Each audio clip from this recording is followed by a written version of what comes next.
Life is sweet. Let it sweep you off your feet.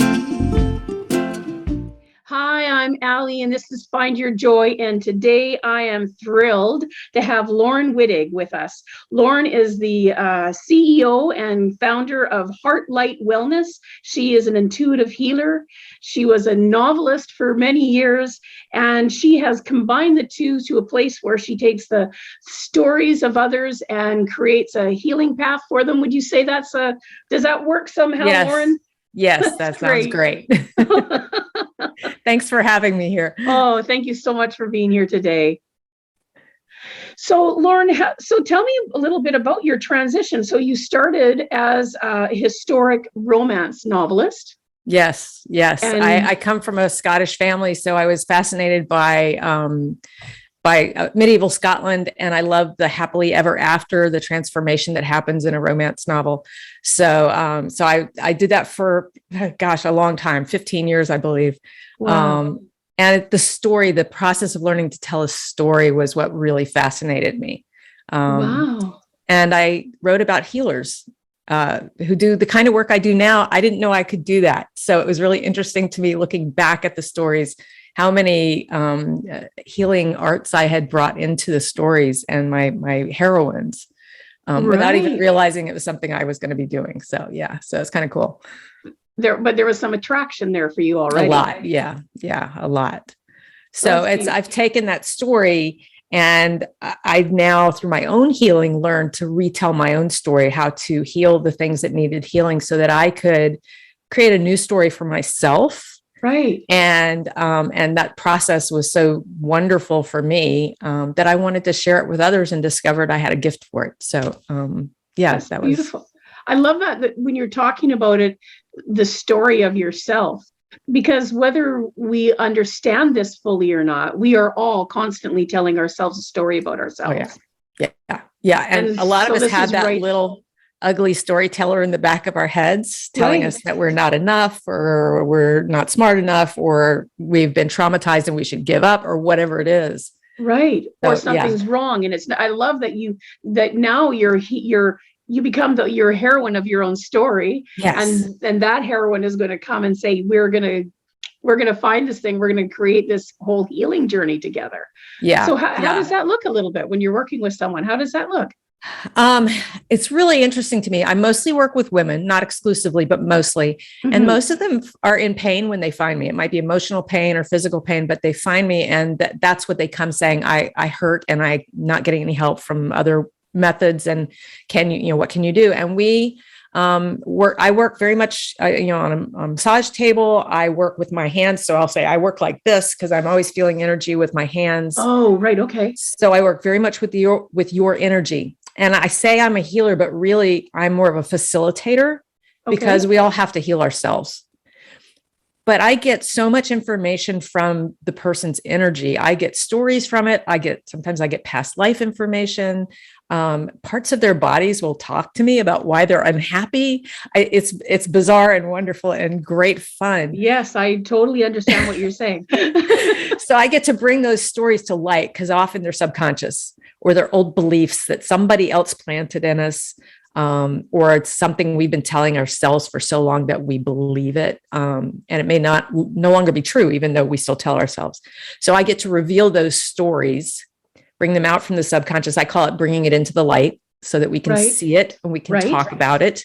We can work on how to heal it, sometimes I'm mentoring as much as I'm doing the healing work. I'm offering affirmations or meditations or different ways of working with whatever it is they've got. And eventually we clear a lot of that stuff out. Sometimes it happens very quickly, and sometimes it takes a while because sometimes it can be pretty deep and we work in layers. But then we start to tell, okay, so now that we've taken this piece out, we've healed it, we've understood it, we can retell ourselves that piece of our history in a positive way. How can we bring that? I like to say you don't have to hold on to the pain, but you do get to keep the wisdom. And so how do we take the wisdom of that experience and create a more joyful life for ourselves with that? Oh, beautiful. So it's really fun. So when you're talking about energy now, I'm trying to remember what I had read. So you do some Reiki. I have been, I have become a master Reiki healer over the pandemic, which is was a wonderful way to spend my time. Yes, absolutely. I also do, one of the things that I do that people don't really understand is I do shamanic journeying. Okay. And it's a different kind of healing because I go in and I do the work in, the other dimensions. And I bring back information. I bring back, sometimes you do what's called a soul retrieval, where there's a piece of ourselves we've kind of put away through trauma usually. And I can bring that back and we can heal it and reintegrate it. It's a very ancient way of healing. There's shaman all around the world from ancient cultures and modern cultures. Right. So I love doing that work, and it's a bit more unusual even than the Reiki is. But I started just intuitively. I just started feeling the energy and sort of listening to what information I got. Right. So, that's amazing. So go ahead. Sorry. I was going to say, I sometimes describe myself as being a bit like a jazz musician. I've been trained in so many different ways and I have my own intuitive ways. And it's kind of like, what do we need to use today? I love that. Right. Because I think, most of the best healers, from whatever their background is, I think that's a lot of what they use. Because when you're talking about retelling the story, I'm thinking, that has a little bit of an NLP sound to it, right? Mm-hmm. And then the energy, that has a little bit of a Reiki sound to it. And then the other part, when you're talking about going and I love that, going and finding pieces of yourself, because the picture that I got that came to me immediately, because I deal in pictures, I don't know why. I actually could see like an elder going down, and there was a piece left that would be like a child that had been deserted, and a very soft, warm blanket coming around them and ushering them back in. Because I think that sometimes what you're describing to me, what I'm hearing, is very soothing and protective and kind and generous and gracious. And there's no judgment. And what I think that, hey, maybe it's just me, but I don't think it is. Sometimes when there's pieces of me that are shattered about, I can be a little bit more angry and judgmental at it. Like, come on, let's just, that was in my history. That's what I would do. I'd be like more the the drill sergeant, to the pieces. Get over it. Exactly. What every trembling child wants to hear. Shut up and quit your whining. You know what I mean? But what you're describing is this lovely, soothing and nurturing way that we bring ourselves back and say, we can look at that now. I love that. Tell me more about that. That's like the best description I've ever heard of it, but that's exactly what it feels like to me, that I get the honor of going and assisting in this very gentle way of recovering parts of ourselves. I love that. Yeah. Sorry, I go off on a tangent. I just get such a clear picture of it, and it excites me so much that it's, so the storytelling part, how do you do that? How do you weave that with them? How does that happen? What does that look like?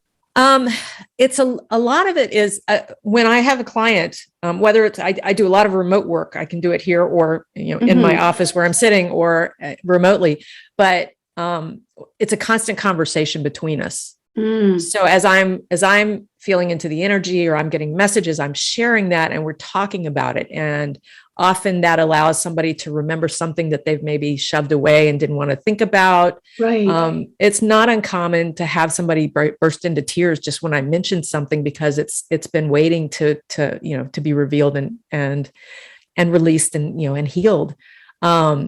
And I know sometimes that scares people away. Oh, I don't want to cry on the table kind of thing, but it's very freeing. And I always tell people, just cry. It's very healing. Yes. And so that conversation, it ends up being about the story of whatever the trauma is, or the pain is, or that. And then we begin I just have intuitive insights that come to me often from the person's own energy, or from their higher self, or a guide. I have grandmothers come in pretty regularly. So it comes from all different places, but then I begin to have suggestions or opportunities, perhaps is a good way to say it, to rethink whatever it is we're working on, to reframe it, to change the perspective on it. Often, especially if it's a childhood thing, we can look at it now from the point of view of an adult. And often those and I can speak to this personally, those childhood traumas, when you're looking back as a parent, as an adult, as somebody who's been through, life, you go, yeah, I can see where at 5, that was really traumatic, but in the bigger scope of things, I can let that go. It was not that big a thing. One. Right. So that kind of perspective, I often do what I call witnessing for people, where they will describe what needs to be done to heal. And I'll go, okay, so what you just told me was, and do you see how that's already working through, you're already beginning to work through the process. So there's a lot of that too. So the conversation to me is very important. Reiki is very quiet. And so I usually do some of that, but mostly I like to be in conversation with the client as we're working, because that's all storytelling. I'm telling you the story of what I'm finding. You're putting it into context for us. A lot of times I don't understand what I get, but I tell the person and they go, oh, I know exactly what that's about. And then they tell me the story of that. So it's this sort of, I love that collaborative storytelling. Yeah, I love that concept of the storytelling. I guess I'm repeating it quite often because it's really sinking into me, the importance of rewriting our own stories. Right. And humans are wired to learn by story. It is literally wired into our neurology, into our brains. There's a book, when I was writing, one of the people I heard talk, I wrote a book called Wired for Story. And so storytelling is a very powerful educational tool, but also a very powerful healing tool, because it does help you to change the way you think about things or the way you feel about things. And it's why we love stories, because we can watch the hero or the heroine go through the hero's journey. You hear talked about a lot, and how they come out the other end as a better, more healed, more, maybe a smarter or a wiser person. They've learned from that journey. So the journey's not lost. The journey was useful, no matter how painful it was at times. That's right. That dragon was slayed. Yay. Yeah. So it's beautiful. It's work that just fills my heart, makes me giddy. I literally get giddy sometimes when I'm working with people, because it just feels so good to help other people feel better. Right. And so if I could, so is there something that drew you to this? If we're going to go back, is there some place that you had you needed to be your own heroine, or you needed to find your own healing? How did that all come to you? I'm the child of an alcoholic and a narcissist. So I grew up with that. Right. When I was in college, my father's alcoholism hit bottom and was in a really bad place. And I hit depression and started looking for help, and found a little here and there, found in a Children of Alcoholics group that was hugely helpful. And it showed me the power of story and the power of community to heal. Okay. Because we were able to share things. Later on, I had a son who's had terrible health, and I had the asthma, immune system didn't work very well, failure to thrive, all of these things. And my journey with him to help him become healthy took me to a Chinese medicine doctor. Because the regular pediatricians just weren't changing anything. They were treating symptoms. And I saw miraculous changes with herbs and acupuncture. So I tried it myself for my own allergies, miraculous changes. And after that, it was like, I want to do something like this. I thought about medical school for a while, and that's not me. And it wasn't until I really began to hit bottom in my own health because of my mother issues, which I've worked through most of, that I reached out to a healer. And I literally had asthma, and in an hour on the telephone with her, and I'd never had a session with her before, my asthma was gone. And at that point I went, that's what I want to do. And that's when I realized I'd already written about that kind of healing. Right. And so do you do that now? I mean, I say in an hour with her, I had been on a journey of awakening and a journey of, getting some healing here and there, learning about it myself. But she was a very powerful, talented, very well, she had a lot of experience. But it was literally 1 hour on the phone, and I was just floored. And so I've had some pretty miraculous changes with some of my clients, not that quickly, but still miraculous. Yes. That's amazing. What type of healing was it? She was doing totally intuitive healing. She works a lot with Right. angels. Okay. And, Wow. she was able to do like I do, where she got information about my mother was sitting on my chest, was the energy that was working in a lot of grief. And, Oh, and I mean, I could feel the energy amazing. moving. Yes, And, yes. so I had the tools. I didn't know what to do with them. I didn't know what they were. Right. But I already had a lot of the, I could feel the energy, and I was drawn to it for sure. So, yeah. So it's been a journey. Well, even when you're saying that, what's coming to me again, I'm the picture person, but I wonder, I'm not for a moment doubting her amazing talents and abilities and giftings, or whatever we want to call it. Also, she met with a person who had those same giftings. So if you were already in the process, I wonder about things like that, right? That when a healer meets up with another healer, if that isn't like a double portion that's happening right there, and you were already on your healing journey, healing yourself in that moment, and didn't, like you said, didn't know it yet. That's just interesting to me. Yeah. And I think that's true. I have a lot of friends and teachers who are healers now, and they're the people I go to when I need help, and things happen really fast for me. But we also say that, you can't heal something till you're ready to, and things don't show up to be healed until you're ready to. So if you're ready and you've done any preparation at all in terms of understanding healing work, then things can happen super fast. Wow, that's amazing. Yeah. That's amazing. So now are you writing still? Do you No, I'm about to launch a podcast. So I'm moving to voice. No, I haven't written in a number of years now. I kind of felt like I had finished that work and moved into the healing work. And so I've been a student of the healing work for 10 years now. And that's where my heart is now. So it's like, So no healing books on the horizon?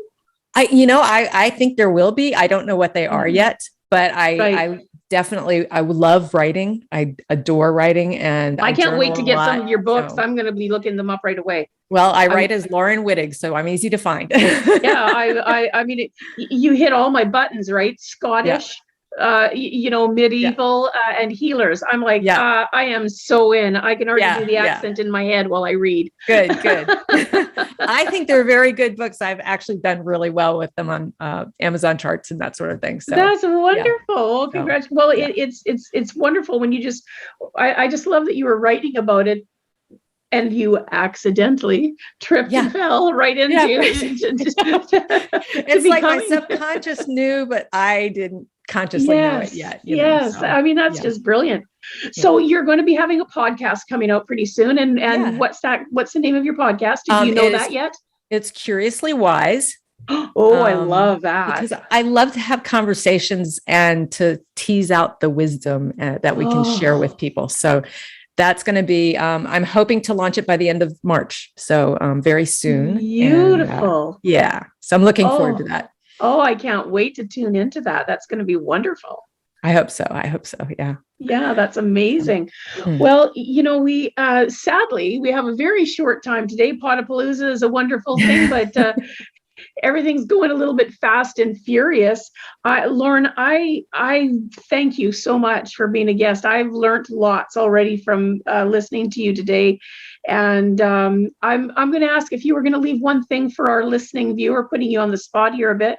If you were going to give them one little nugget for them to take away, what's a way to possibly find your path to healing and joy and all of those things, something that you might offer to someone today? Oh, well, what I've been practicing lately is gratitude. And just the little things. I just got back from a trip, and it was like, I'm so grateful for the blue sky and the warm water. And I saw whales and turtles and just starting my day off with that, just a few minutes of gratitude has it ratchets up my joy for the whole day. It ratchets up my vibration and makes it Love it.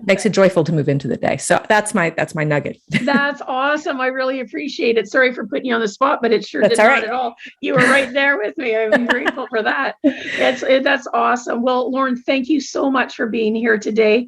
And do check out below. You'll be able to see where to get in contact with Laurin and hook up with her and do something virtually with her. It would be awesome. I would highly recommend that. I'm pretty sure I'll be doing the same. Yeah, great. And I'm Allie, and this is Find Your Joy. And thanks so much for tuning in. We'll see you soon. Thanks so much for joining me today.